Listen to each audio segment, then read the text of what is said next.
अखण्डमण्डलाकारं व्याप्तं येन चराचरं तत्पदं दर्शितं येन तस्मै श्रीगुरवे नमः। अज्ञानतिमिरान्धस्य ज्ञानाञ्जनशलाकया चक्षुरुन्मीलितं येन तस्मै श्रीगुरवे नमः। गुरुब्रह्मा गुरुविष्णु गुरुदेवो महेश्वरः गुरुरेव परं ब्रह्म तस्मै श्रीगुरवे नमः। ओ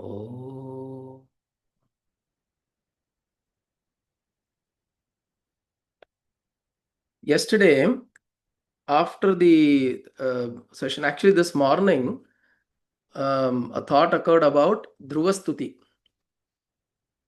Dhruva has sang 12 verses. Those 12 verses he sang after he had the Sakshatkaram of Bhagavan Vishnu. Right? So when Bhagavan Vishnu came to him, after he was chanting the Dvadasakshara mantra for about 6 months or so, Bhagavan Vishnu appears and then he becomes dumbfounded. There's nothing for him to speak, nothing to say, like that. He becomes dumbfounded. And then Bhagavan inspires him to say something. And then he starts chanting 12 verses. And the first verse, I'll just read out the first verse. It's very beautiful. That was similar to what yesterday Hastamalakeeyam was saying. The first verse is Yontah pravishya mama vacham imam prasuptam sanjeevayatyakila shaktidhara swadhamna अन्यांश्च हस्त चरण श्रवणत्वग आदीन प्राणान् नमो भगवते पुरुषाय तुभ्यम. So it goes like that. Yo antah pravishya mama vacham imam prasuptam. The one who is entering into me and making me do what? Hasta charana shravana twag adin. All my senses. He is the one who is making it move. To him, pranam pranat namo bhagavate purushaya tubhyam. To that Bhagavan who is operating from within and making all of these operate. Hasta charana shravana twag adin. All of this. The same thing yesterday. And he's also saying Sanjeevayatyakila Shaktidhara Swadhamna, who has made this as his abode, which means he's existing inside this form, this rupa, and he has made that as his abode, and from there he is operating and making these things work. So same thing, if you recall, yesterday we said in the third one, I think, right? Was it the third one? He says, Nimittam manaschakshuradi pravritto nirasta khilopadhish akashakalpaha. Ravir loka cheshta nimittam yathayah sa nityopalabdhi swarupohamatma. The way the Surya Bhagavan, being his presence, with his presence, he is making and operating through everything. In the same way, this Atma is operating in and through everything. The same thing Dhruva Bhagavan is saying in the first verse of his Dvadasha Shloka, the Stuti, Dhruva Stuti. It's also a nice Stuti. We should do it sometime. We should take up that Stuti. இன்னொரு இது கூட ஞாபகம் வந்தது குரு. ஆமாம். ஸ்ரோத்ரஸ்ய ஸ்ரோத்ரம் மனசோ மனோ யத்வாச்சோஹ வாச்சம். அதுலயும் it's the same thing இல்லையா? The same Kenopanishad. There is actually one verse here that will come. Manaschakshurader viyuktai swayam yah manaschakshurader manaschakshuradihi. The seventh verse is related to that verse in Kenopanishad. The mind of the mind, eye of the eye, ears of the ear. That's how it was. Yes. So today the verses that we're looking at, 5 and 6, if you notice, there is this word darpana that appears in both. Mukhabhasako darpane drishyamanaha mukhatvat prathaktvena naivasti vastu. Chidabhasako dhishu jivopi tadvat sanityopalabdhi swarupo. That is the fifth one. Sixth one says yatha darpana bhava abhasahano mukham vidyate kalpanahi namekam tatha dhi viyoge nirabhasako yah sanityopalabdhi swarupo. So in both of these, darpana or mirror is brought to reference. So what here Hastamalaka is trying to say is darpana mukha bhasako darpane drishyamanaha. In the way the reflection of the face appears in the mirror, in the way the reflection of the face appears in the mirror, mukhatvat pruthatvena naivasti vastu. There is nothing different than the mukha. Mukhatvat pruthatvena means differently. There is a mirror, there is a reflection of the mirror. Besides this face, there is nothing else. That mirror is also what? It's a reflection of this face only. So, the why is he giving these examples? And again, he will give examples for us to understand how to relate this truth in our transactional life. Every day we go look at the mirror, we look at ourselves, we comb, we do whatever, makeup, wake up, and all that, and we go. The face in the mirror is nothing but this face only. There's not something different there. It is a pratibimba, which means a reflection. Pratibimba means bimba is a dot or an object or a vastu. Pratibimba is the reflection of that. Which means, where is the reflection? Like, for example, think about it this way. You've got a mirror in the hall. Okay. Your hall may be 20 by 16. Your hall is 20 by 16 feet. Okay. The mirror is hardly 2 inches.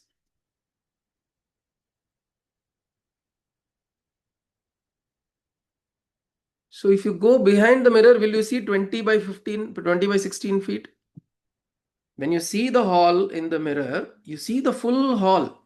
The whole 20 by 16 feet house or the living room is contained in that one mirror, which is just 2 inches.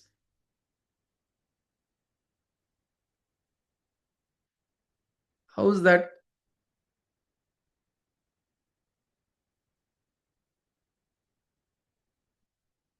How is that possible? It appears possible because it is an illusion. It is make believe.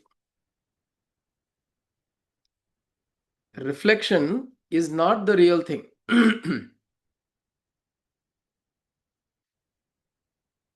The reflection is not the real thing. You don't go and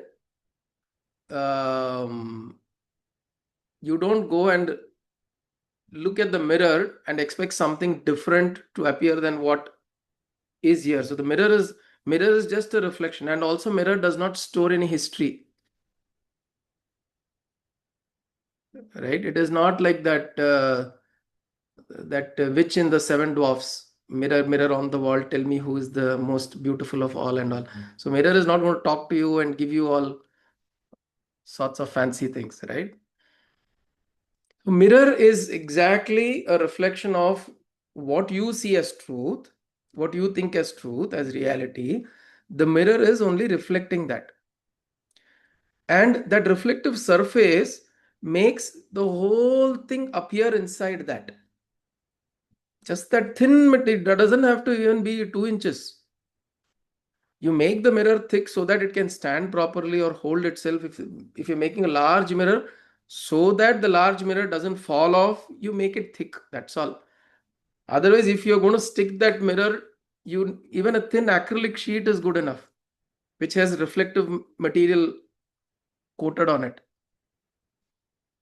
And we put that, and it's a very thin, even half inch, a few centimeters thick. You keep it, it will reflect as big. The whole, if you keep it here, your whole garden, your whole locality, your whole community can be reflected into that.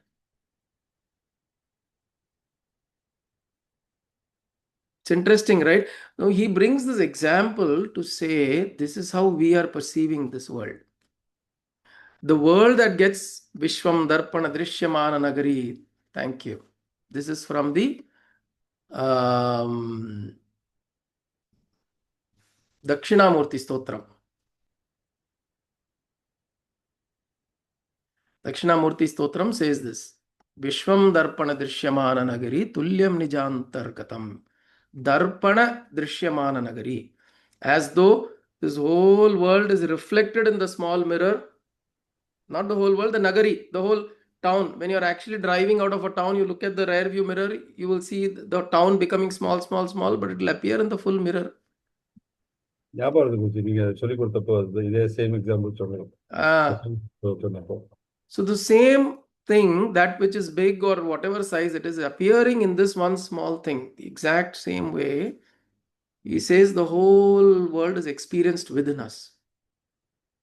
There is no world outside besides us. It's something that we need to establish very, very, very, very strongly. Only then we will stop pointing outside.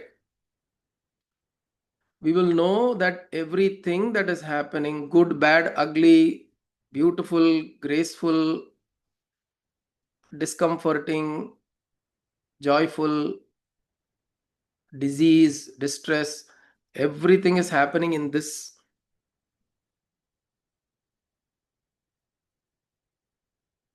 Actually, the world is only reflected. It's the other way. One way is to say the whole world is reflected within us, but the world is a reflection of who we are. That is why your world is different from my world. Yes or no? Even in the same womb, two kids, two small infants are growing.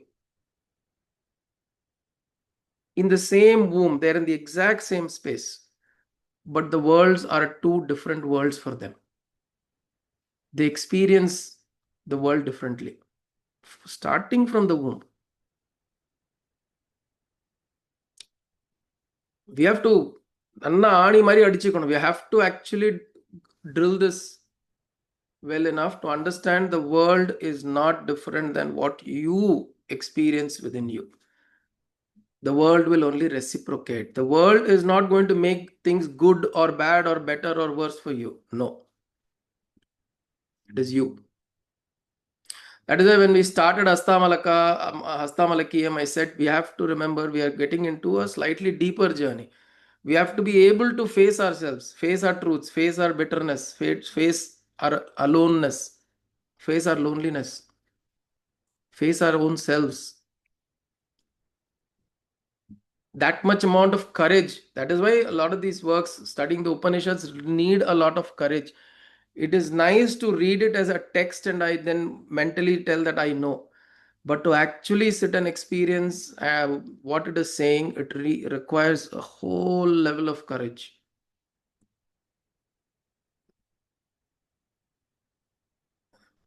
Dhairya is required. Why?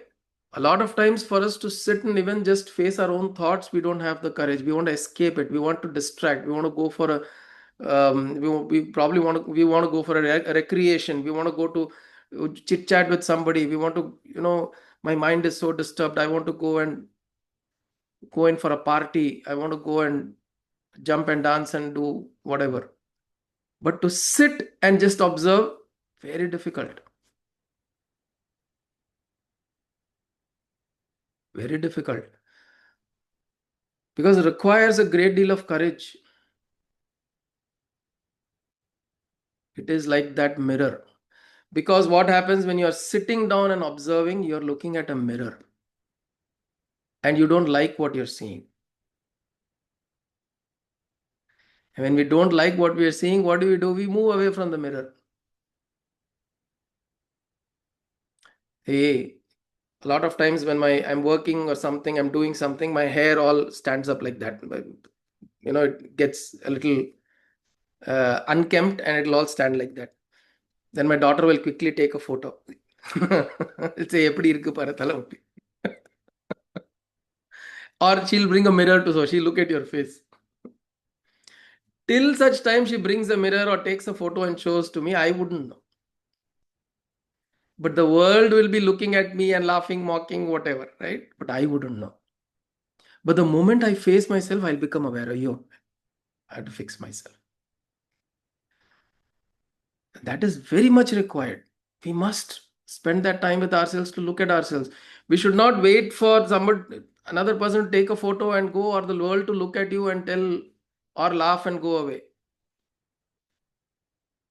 Unfortunately அந்த மாதிரி mirror எதுவும் இல்லையே. என் மைண்டை காட்டக்கூடிய mirror இல்லையே. Only outer face தான் காட்டும். Mind correct. ஒரு மிரர் இருந்தா So that is absolutely. So that mirror is silence. When you go sit down in silence and observe yourself, you'll be forced to look at your mind. We will be able to, whether we are able to or not, we will be forced to look at our mind. What our ability is determined by how long do we sit and observe. How long do we sit and observe is the measure of our ability. If I'm not able to even sit for 5 minutes, it requires a lot of work.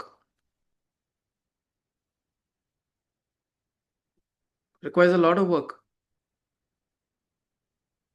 And this we need to do on an ongoing basis, continuously. What Hastamalakeeyam is saying here, he's saying there is no face besides this face. The mirror is essentially just showing a reflection. Chidabhasako dhishu jivopi tadvat. In the same way, this, what you're experiencing as consciousness within you, is nothing but a reflection of the supreme consciousness. And it does not have a presence of its own. This jiva that you're saying, I am this individual jiva, you think, where is it?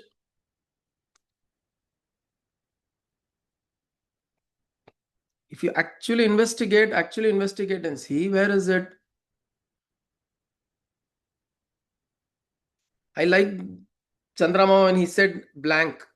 And Mama, thanks for that word. I am going to use that in this satsang repeatedly. Because when you closed your eyes to try to see your form, all you saw was blankness. And that is what it is.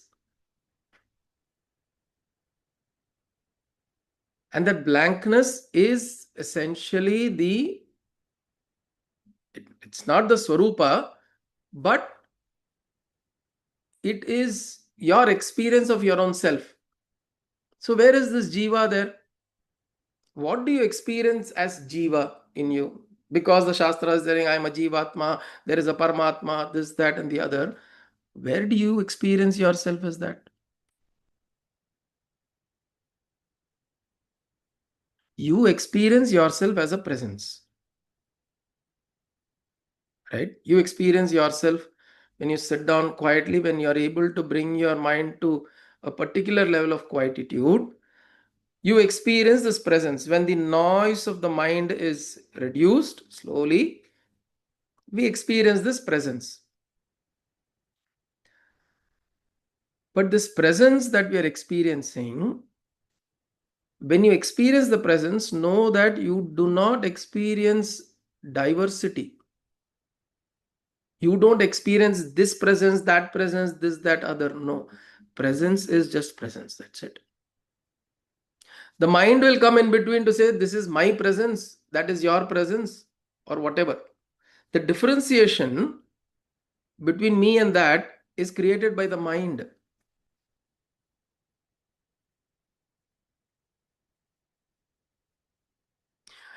When a parasite grows on a tree, a weed grows besides a tree, what does the tree do?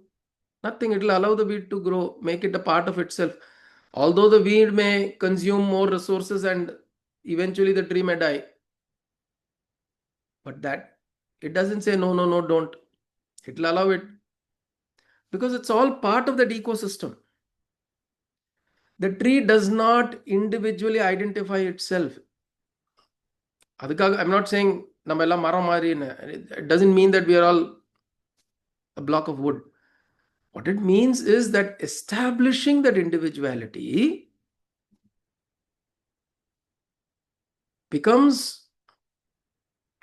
leads us to go through this pain and suffering, because we are continuously differentiating, breaking it down, continuously differentiating.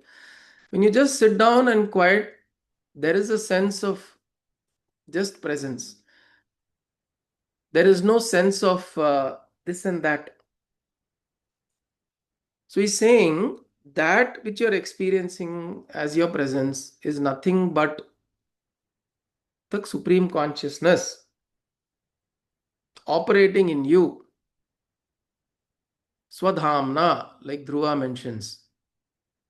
It has made its abode in you, and that is what you're experiencing. Now, forget about questions like, am I God? Am I able to do this? Am I that? Immediately, we should not become transactional. The problem is we want to translate a profound experience into a transaction. This is the problem. Like I was telling somebody in office many years ago at work, said, you should look at, because I had noticed the person was generally very hyperactive, always wanting to do something, very rajasic. So I said, maybe you should just calm down, sit down, and just be, just observe and be. Did you try some meditation, something like that? I told him. Immediately he was like, if I meditate, so he looks for outcomes. So I said, if I meditate in the morning, will my whole day be okay immediately? I said, it's not immediate effect. You have to practice, and over time, maybe you will see the effect. Then he said, no, it's not for me. Because he is looking for instant results. It doesn't work that way. You have to resolve to yourself to say that, yes, this is something that is valuable, and this is something that I am not trying to convert it into a transaction. I may have a very profound experience. Like I mentioned to you, once I narrated the experience of going over Himalayas. While we were going to Mount Kailash, Kavi and I, we took a chartered flight and went over the Himalayas. The whole experience was so surreal and so uh, dense, and yet very profound in many ways. But I can't convert that to a transaction, right? When I come down, I have not gained additional powers due to that. I have not gained, something has not changed. When I come down, it's not that suddenly everything has become okay. If my leg was paining, suddenly my leg pain has gone. Kavita, she had a stomach ache. Maybe that stomach ache. Those things don't happen. But the problem is we want to convert every profound experience into a transaction. இதனால என்ன பிரயோஜனம்? What is the use of this? This is what we look for. What is the prayojana? What is the purpose of this experience? What is the purpose of this experience? Honestly, if you keep looking for purpose of this experience, it is a wasted endeavor. Because the point of getting to this experience is to realize that there is actually no purpose really. The experience is the purpose.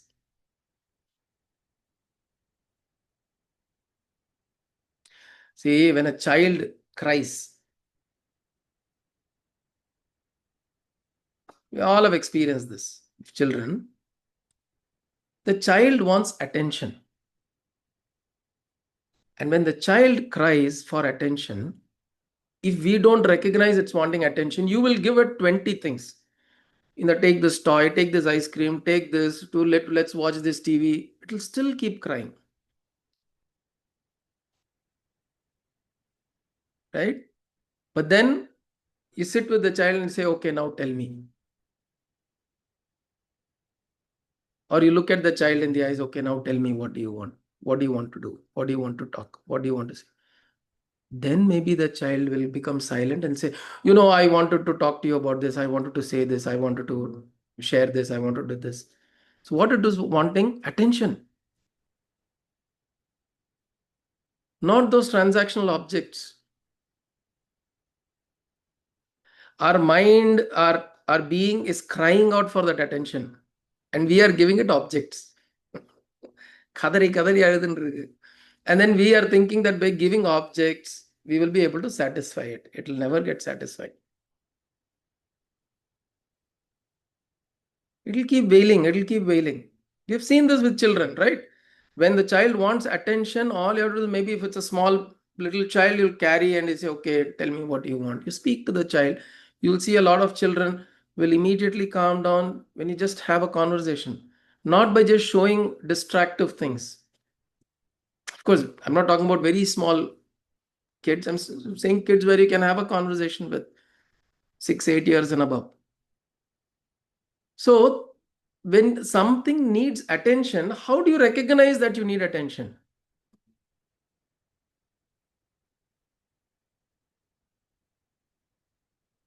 How do you recognize that we need attention? How, and what is the purpose of attention? The purpose of attention is just to give attention. That's it, right?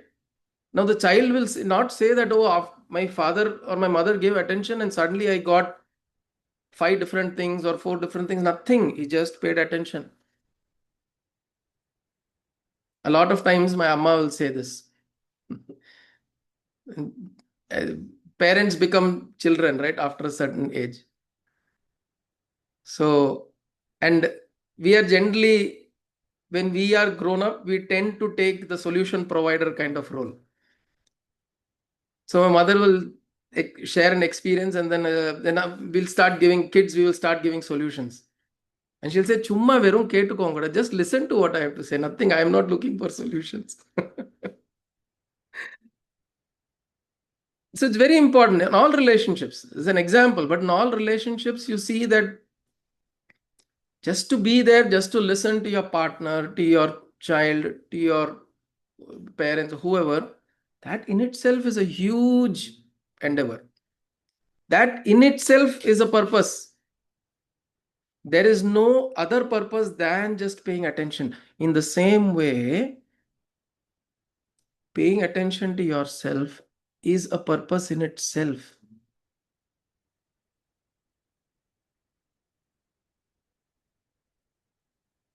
How much do we want somebody to pay attention to us? Think about it.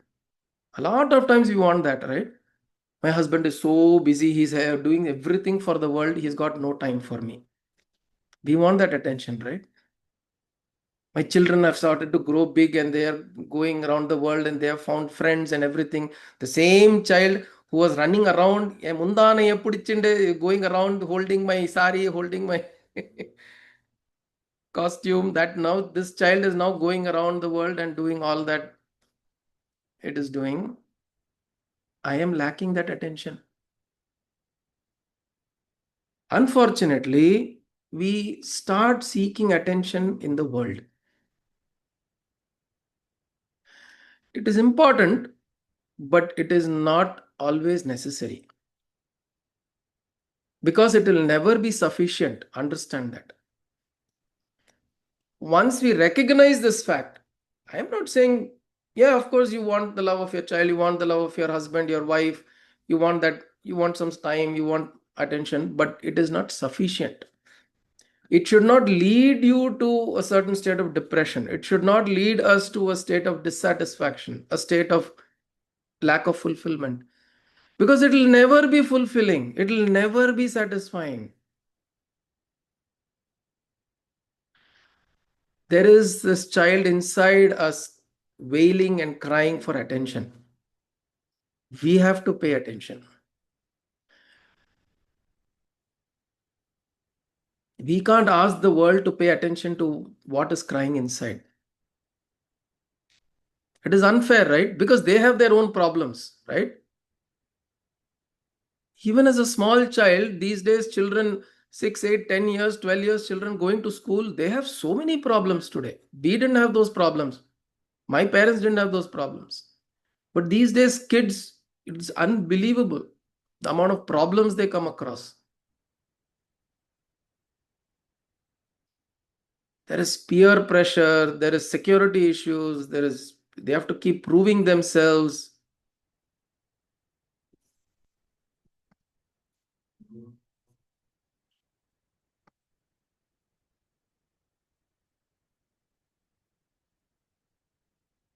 Kalpaka, you're saying it is like though we get oxygen from outside, but we can never get prana vayu from elsewhere. Yeah, air is available, but if you go to higher altitudes, it's still there, but it's not enough for us. So we have to learn to generate from inside. We need to be able to generate that ability to pay attention. So Astamalaka is saying here, Mukha bhasako darpane drishyamanaha mukhatvat prithaktvena naivasti vastu chidabhasako dhishu jivopi tadvat sanityopalabdhi swarupohamatma. As similar in the way that in the mirror the face that you see is nothing but this face alone, in the same way there is that you think as your separate jiva is nothing but the supreme consciousness that is within here. It is a reflection. It's a reflection, but it's the same. It is that thing only. There is nothing separate from that.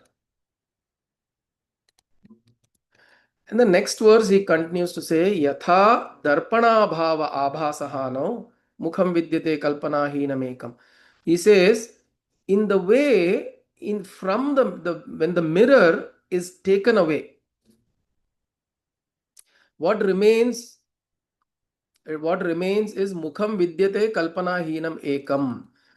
This face alone remains after you take out the mirror. It is not that when somebody you saw your face in the mirror, you take the mirror, it's like, oh, my face is going. It will not go away like that, right?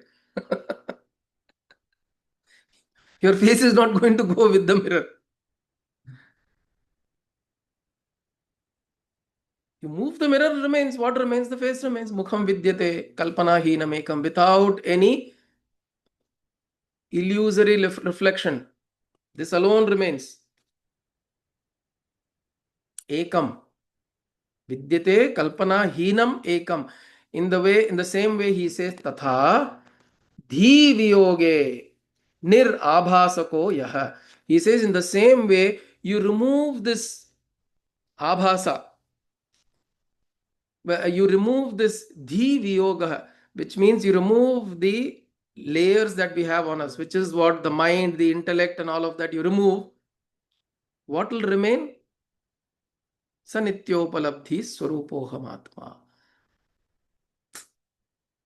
It's like once you peel off the layers, again, another example. In the mirror, if you want the mirror to reflect well, what do? If there is dirt on the mirror, assuming the mirror is not damaged fully, it's not torn off, there's dirt on the mirror, you clean up the mirror. Do you go to clean up your face?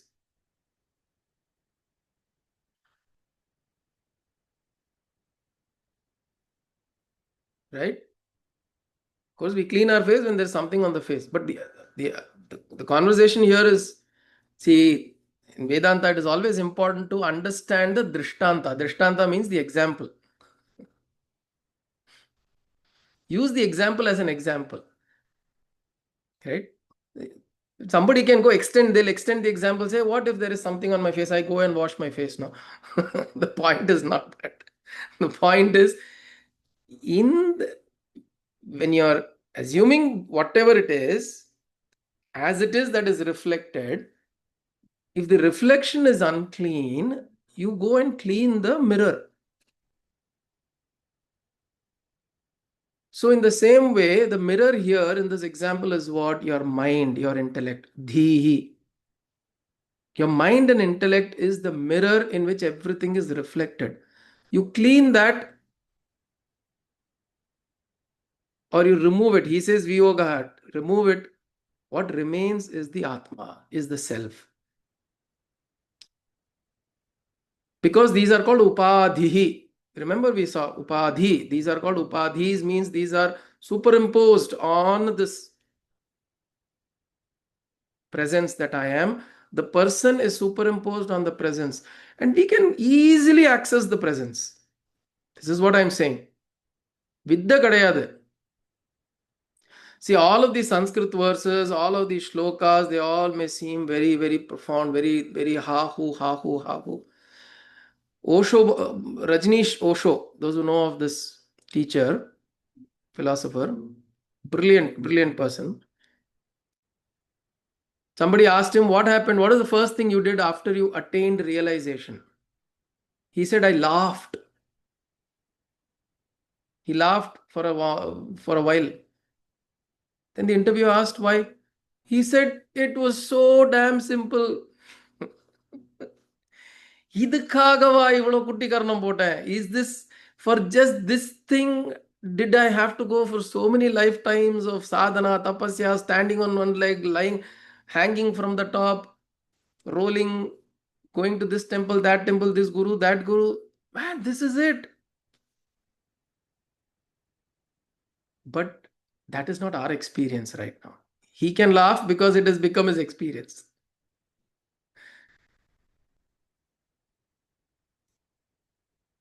When we see somebody like that laugh, we will say either loose or we will say, Ayyo, ennala mudiliye. There's either you reject the person or you go into depression.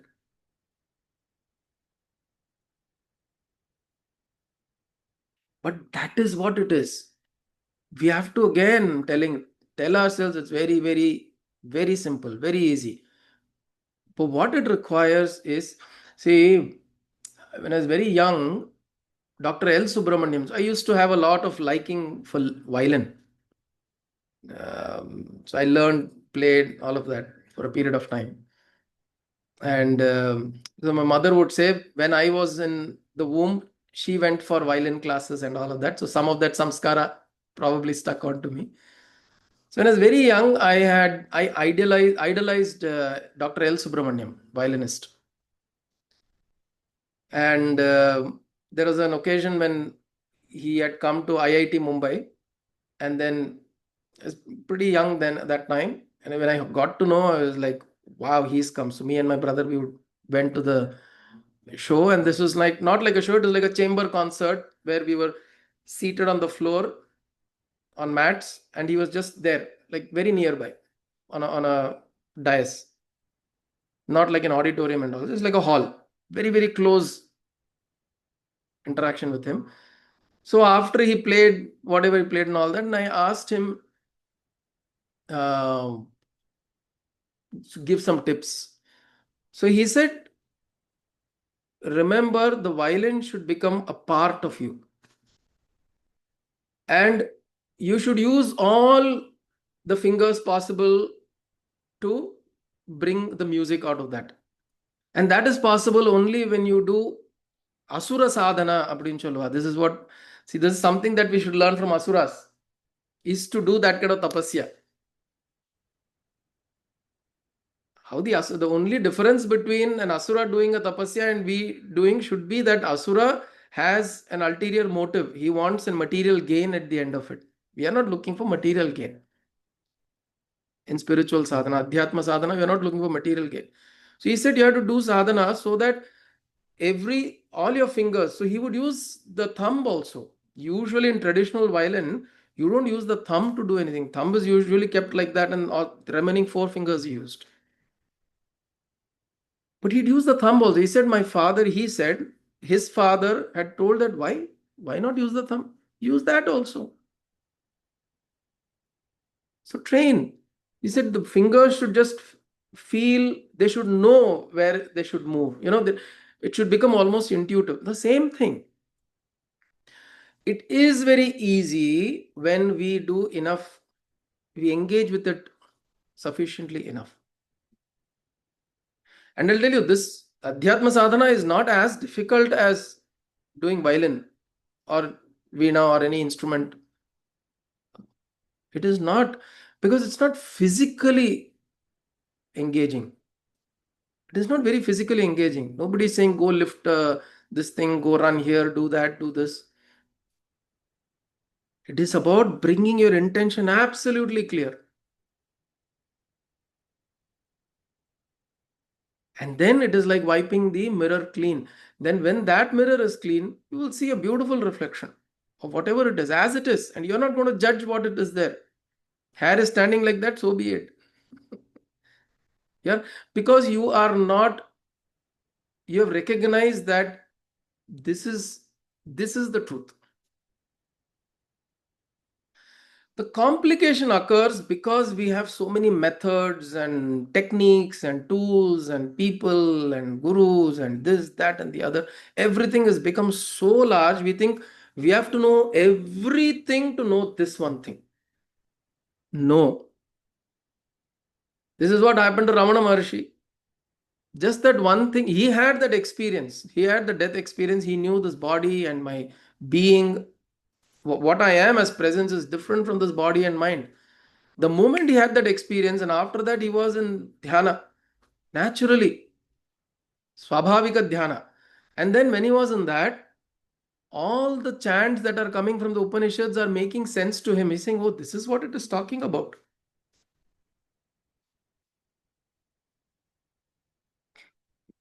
So, the truth is not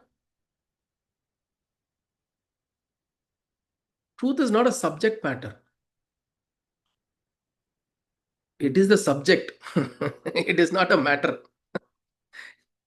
It is not, you understand, it is not, which is why I say this Hastamalakeeyam also. When you listen, when you chant, when we are doing these sessions,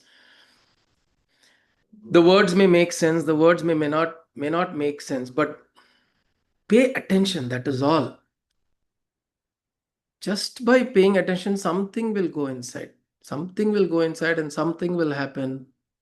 It will work in its own sweet way.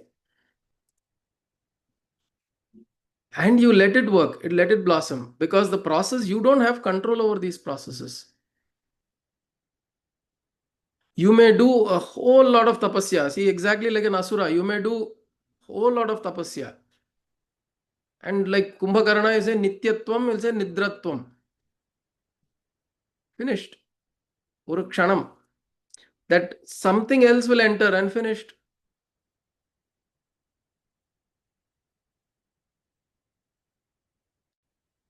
So it's not about how intensely, how much I'm doing, where is it heading, all of that is not required. Stay with it, stay with it, stay with it, stay with it, stay with it. Continue to stay with it and pay that attention. Today, that is what we saw. We are looking at Darpana, or a few points came out from today's session. One is looking at the mirror. We know that the mirror is only a reflection, it is not the reality, it is a reflection. Second thing, the mirror goes away, what remains is you. You are not dependent on the mirror. Remember, the mirror is dependent on you. The third thing, like how the mirror reflects everything that is around, the whole world can be seen in the mirror. Darpana drishyamana nagari.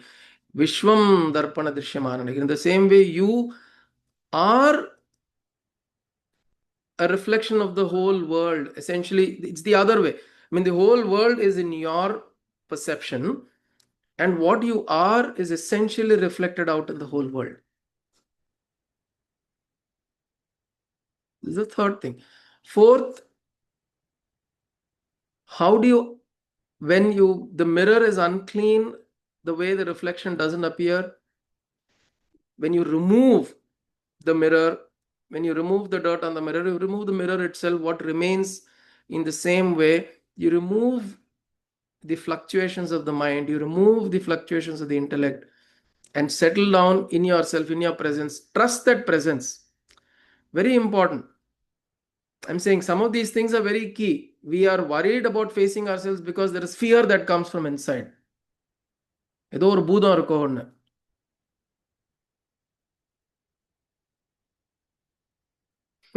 Nochur Swami will say, அங்க ஆசாமி இல்ல, சாமி மட்டும்தான் இருக்காரு அப்படிம்பாரு.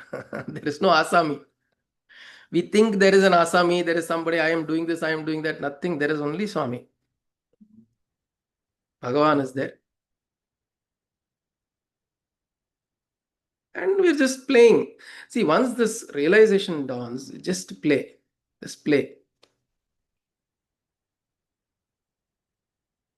And this is what Krishna would do. Krishna did this. Why Krishna is a great example to show this, that once you are in that state of joy inside, you keep playing whatever. You say lies, you do cheat, you do whatever, it will not matter, because you know you are not doing it. You're just doing it for the fun of whatever it is. Just living life to its fullest. We are so worried, so careful, so cautious, so fearful. Trust that presence. When we close our eyes, trust that presence. That is that presence which is operating, and it is there. We develop the tendency to go and visit that presence repeatedly, repeatedly, repeatedly. Visit, visit, visit. Stay with that, stay with that. And then that becomes an overwhelming, that experience of that presence overwhelms our experience. The experience of the presence overwhelms our experience in the world. Then everything, wherever we go, whatever we do, that presence is always there. Right? So this is where Hastamalakeeyam is slowly leading us. Okay. Om Kayena Vacha Manasendriyerva Buddhyatmana va Prakrite Swabhavat Karomi Yatyat Sakalam Parasmai Narayanayati Samarpayami Sadashivayati Samarpayami Jagadambiketi Samarpayami Sadgurunathayati Samarpayami Hari Om Tat Sadgurubhyo Namaha.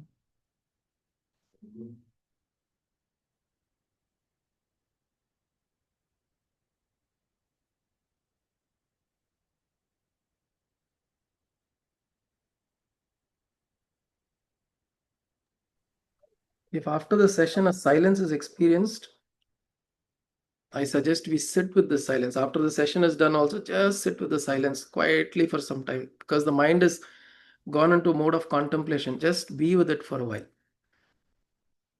Otherwise, like my guru Paramahansa Yogananda would say, that it's like you filled a pail of milk. Kashtapattu maata karache, you have taken the pail of milk, and then you're getting up, kicking it off and going. The whole milk will, spill off. So be with it, that silence, and then go off your regular work. Right? Then you absorb. And when we come back tomorrow, we'll be able to pick it up from there and move forward. Okay. Hari Om. Hari Thank Om, you. Sir. Hari Om.